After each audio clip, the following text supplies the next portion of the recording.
Well, good morning to you all, good morning. It is Tuesday, 4th of August 2020. 4th of August. Some people might say the day war broke out. The First World War started for the British Empire on the 4th of August 1914. Not a happy day to remember. Or we could remember it's the feast day commemoration day of St. John Vianney, the Cure d'Ars. Interesting chap. He had his education interrupted by the French Revolution, and just realised I'd still got it zoomed. And yeah, he very pious sort of chap, and after the revolution he became a priest, and after he died when he was 73, so he didn't do too bad, I guess. People thought his life had been a very good example to us. So instead of watching EastEnders or, I don't know, reading about which pop star has suddenly decided to make a deep and personal revelation about their life, instead Google St. John Vianney. Yeah. Or you could sort of get out in the garden and enjoy looking at things. I was told that these wonderful amaranthus are known here as queue de renard, fox's towels. You can see why they're called fox's towels. And then I had a discussion with one of my neighbours who said, no, we called something else fox's towels. So, who knows? Amaranthus, love lies bleeding. Isn't that absolutely magnificent? How did I grow these? Well, last year I bought some seed and I threw some seed in these flower beds and they grew. And when they finished growing and when they fell over and died, I got hold of the flower heads, the seed heads, and I just sort of chucked it in the dirt, and some of them grew, and yeah, aren't they wonderful? What I'm going to do today, who knows, that could change. What I'm going to start to do today is a start of some thinking about plumbing. So if we're going to start thinking about plumbing, we ought to start thinking about stuff like this. Made in France, 18mm, 2 meters long. What I found slightly amusing, it says it's Yorkshire, but it's made in France. Now, some of you know all about plumbing, and some of you have never done any at all. It is these days actually quite a simple, it can be quite a simple task if you keep it simple. In times gone by, it was a real art with sweated lead joints and all sorts of clever stuff, but these days most of it is sort of push it together, warm it up with a torch. A lot of plumbing fittings come with a pre-fitted solder fillet in them, so you sort of push them together, well, wipe them over with some flux, push them together, warm them up. it isn't all as simple as that, of course, and a lot of people will be using a lot of plastic and flexible pipes and all sorts of funny stuff. But for the pipe going through the wall into the bathroom, I'm going to use 18mm copper pipe.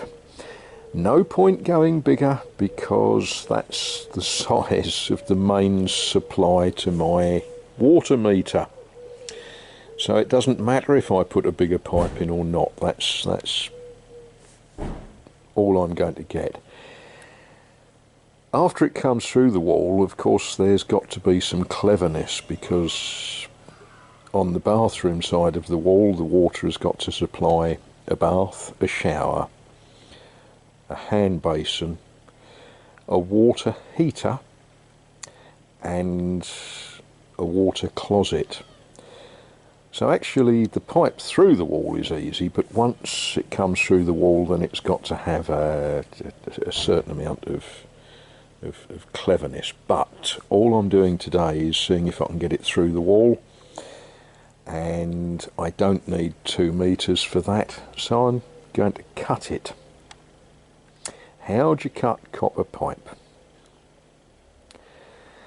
Do what you like with it. Some of you will use plasma cutters, I'm sure. Some of you, I know one of you might use a submachine gun. Not the best way if you want it to work. I have got all sorts of plumbing tools, and hey, guess what? They're all in England. So, yesterday I walked along the shelves in our local shop and I bought something. This is another of those embarrassing purchases. A kit de plomberie. Assortimento utensili por frigoristi. Don't ask me to read the Russian. The price of this was ridiculously cheap. I would be hard pressed to buy a plastic box for keeping model railway accessories for the price that I paid for this kit. So if nothing else, I've got a nice plastic box. What do we find inside? Bending coils. Do you all know how these work? When you bend a bit of pipe, if you're not careful, you end up putting flats in it. So you stick a coil down the inside, put your bend in it, and then take the coil out. I guess that's a thing for creating flanges of some sort, and that's a threading tool. And this is what I'm going to use to cut the pipe. When I picked it up, I thought, crikey, that's light. Oh, excuse me. It's aluminium. I hope it's aluminium. It might be Mazak. I've never felt one as light as that, but we'll see what it does. The first cut is not clever. All I'm going to do is just cut a length of pipe, because I just want a length of pipe to shove through the wall to see if it all fits.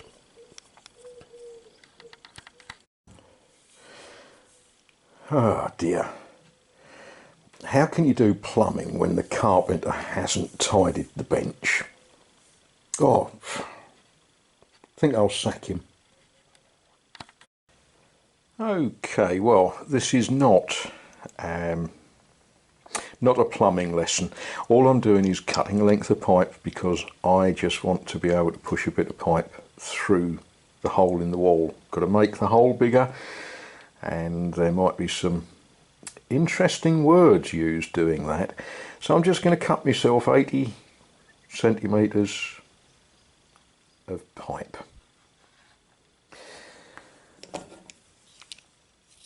See how well this tool does. You wind it open. It's got rollers on it so that you wind it open till it's the right size, pop the pipe in, tighten it a little bit, run it round, tighten it a little bit, run it round, and that should cut soft copper. Right, the tool clamps on the pipe like that. You put a little nip on the plastic handle. Then you either rotate the pipe in the tool or you rotate the tool round the pipe. It's a two-handed job, so I'm going to have to put you down. Sorry. Well, there we are. Wasn't too sad, was it? Why do we use one of these instead of a hacksaw? Well, you can use a hacksaw. Don't mind you using a hacksaw at all. Except there's places and times that you can't get a hacksaw in, and unless you're a good bench engineer, very few people can cut dead square with a hacksaw. With one of these, run round, you tend to end up with a nice square end, squared off end to the pipe. So it worked. It's also got this thing which I guess is a deburring tool. I guess that's what that is. So there we are. That's the first success of the day. One piece of pipe cut. As I say, nothing clever. The clever stuff starts after we've finished all of the tiling. Well, there we are. We're through the wall. Now, some of you are going to be curious how I did it when all I've got is a drill bit that isn't big enough. Well, the simple secret is I swallowed a whole can of spinach, and with my thumb I just pushed the copper pipe straight through the wall. Okay, alright. Now, I sort of thought about it and I remembered that in my pile of interesting stuff is this broken pry bar. So, having drilled a hole all the way through with a drill, I simply sort of cleaned it out using that as a long cold chisel. Yeah, a certain amount of battering with a club hammer, and we're through. So that's good. As I say, I'm not going to be doing any plumbing. This is just a matter of working out where things are going. As I say, it's now got to have various bits of plumbery. One to go straight up to the water heater, one to go that way to the shower, and that way to the bath, one to the sink, one to the water closet. So yeah, there's a bit of plumbing to do, but today's exercise was just about getting the pipe through the wall. So that's that sort of job done.